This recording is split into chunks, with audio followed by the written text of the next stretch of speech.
Hello guys, this is Krishna Lohan and welcome back to my channel. Today we are going to discuss about MEd first sem question paper number 4 named Introduction to Educational Research. This is the question paper of MEd first sem 2017. Today we are going to discuss about this question paper. You can see here the first question is write short notes on the following. Each question carries 4 marks and we are going to see it. First is scientific method. Second, concept of sampling. Third, concept of median. D, meaning of rank difference correlation. You can see here in bilingual question paper is here.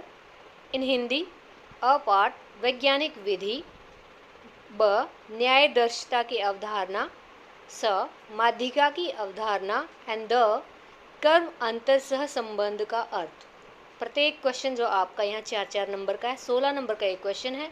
अगर आप 4 question के साथ इस question को करते हो तो आपको ये चारों क्वेश्चन यानी 4-4 नंबर के सारे करने पड़ेंगे। आप इनमें से एक भी छोड़ नहीं सकते हो अगर आपको पूरे 16 मार्क्स चाहिए हैं तो। इसके बाद हम चलते हैं क्वेश्चन नंबर 2 पर, which relates to unit 1। Explain the nature of educational research in detail, write its scope also. शैक्षिक अनुसंधान की प्रकृति का वर्णन करें। You have to define its only nature. इसका क्षेत्र भी लिखिए। Write its scope also. This question carries 16 marks and you have to write it into 2 halves. Okay, and in the or of this question is, अथवा में इस question का दूसरा भाग है। Third question, elaborate in detail the areas of educational research. This is also carries 16 marks. In Hindi, शैक्षिक अनुसंधान के एरिया, क्षेत्र का, आप क्षेत्र भी बोल सकते हो, का विस्तृत व्याख्यान कीजिए। यानी इसके क्षेत्र बताने हैं आपको एजुकेशनल रिसर्च के, जो कि क्वेश्चन नंबर 2 में भी है। आप सेम लिख सकते हो। अगर आपको ये दोनों ही क्वेश्चन आते हैं तो आप, अगर आपको क्षेत्र आते हैं तो एक क्वेश्चन आपका दोनों में ही काम आ जाएगा। Now turning to the unit 2, write in detail about the importance and sources of review of related literature. For Hindi medium, संबंधित साहित्य के अध्ययन के महत्व और स्रोतों के बारे में विस्तार से लिखिए। You can do this question in 16 marks.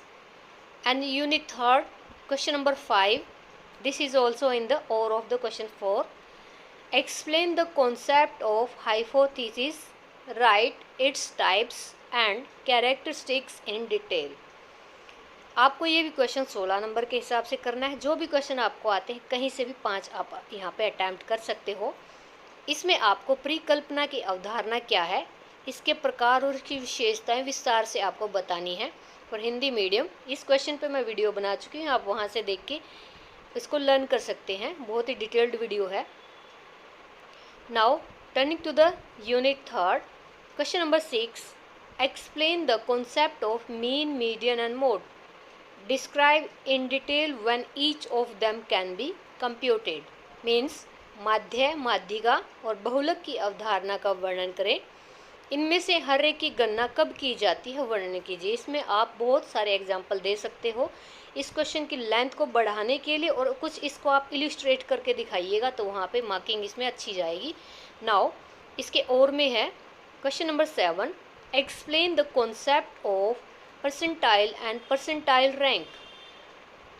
Compute P75 and P90 from following data. इसमें ये यहाँ पे डाटा दिया गया है, तो इसको आप यहाँ सोल्व करके देखिएगा।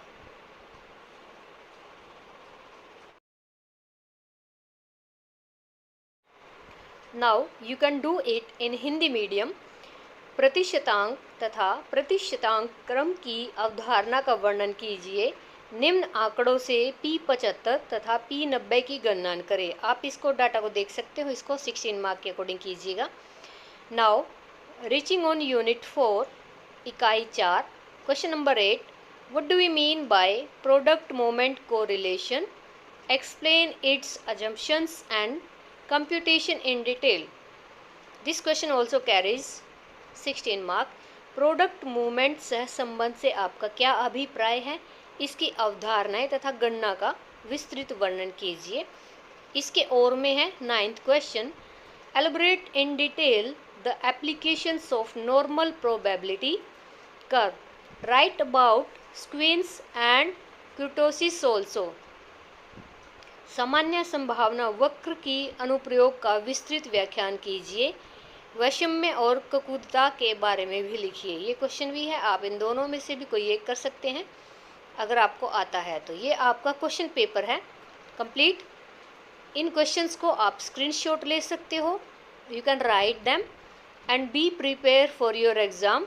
From my side I can say only one thing, I will support you and bring every new question, updated material and study material also. All the best and thank you.